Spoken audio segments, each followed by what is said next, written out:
সরকারি চাকরিজীবীদের বহুল প্রত্যাশিত নবম জাতীয় পে স্কেল বাস্তবায়নের কার্যক্রম এখন চূড়ান্ত পর্যায়ে। এ লক্ষ্যে আগামী সপ্তাহে আবারও বৈঠকে বসতে যাচ্ছে পে কমিশনের সুপারিশ পুনর্মূল্যায়ন গঠিত সচিব কমিটি। অর্থ মন্ত্রণালয়ের অর্থ বিভাগ সূত্রে জানা গেছে, 3টি পৃথক পে কমিশনের সুপারিশ পর্যালোচনা করে একটি খসড়া নীতিগতভাবে প্রস্তুত করা হয়েছে।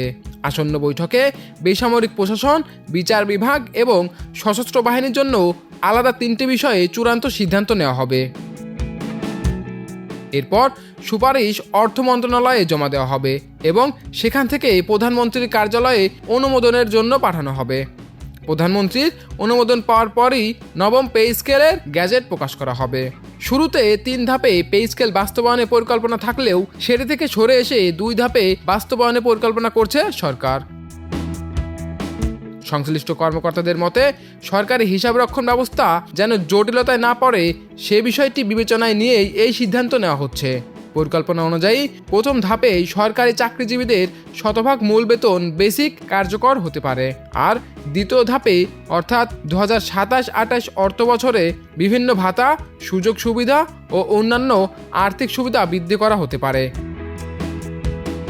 প্রথম ধাপে এই পে স্কেল বাস্তবায়নে সরকারের প্রায় 44,000 কোটি টাকা অতিরিক্ত ব্যয় হতে পারে বলে সংশ্লিষ্ট সূত্র জানিয়েছে।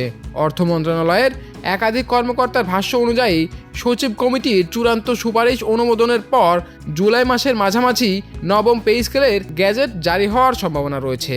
কোনো কারণে নির্ধারিত সময়ে গ্যাজেট প্রকাশ সম্ভব না হলে জুলাইয়ের শেষার্ধে এটি প্রকাশ করা হতে পারে। সব মিলিয়ে সরকারি চাকরিজীবীদের নতুন বেতন কাঠামো বাস্তবায়নের বিষয়ে এখন শেষ মুহূর্তের প্রস্তুতি চলছে। আসন্ন সচিব কমিটির বৈঠকেই গুরুত্বপূর্ণ নীতিগত সিদ্ধান্ত চূড়ান্ত হওয়ার সম্ভাবনা রয়েছে, যা নবম পে স্কেল বাস্তবায়নের পথ আরও সুগম করবে।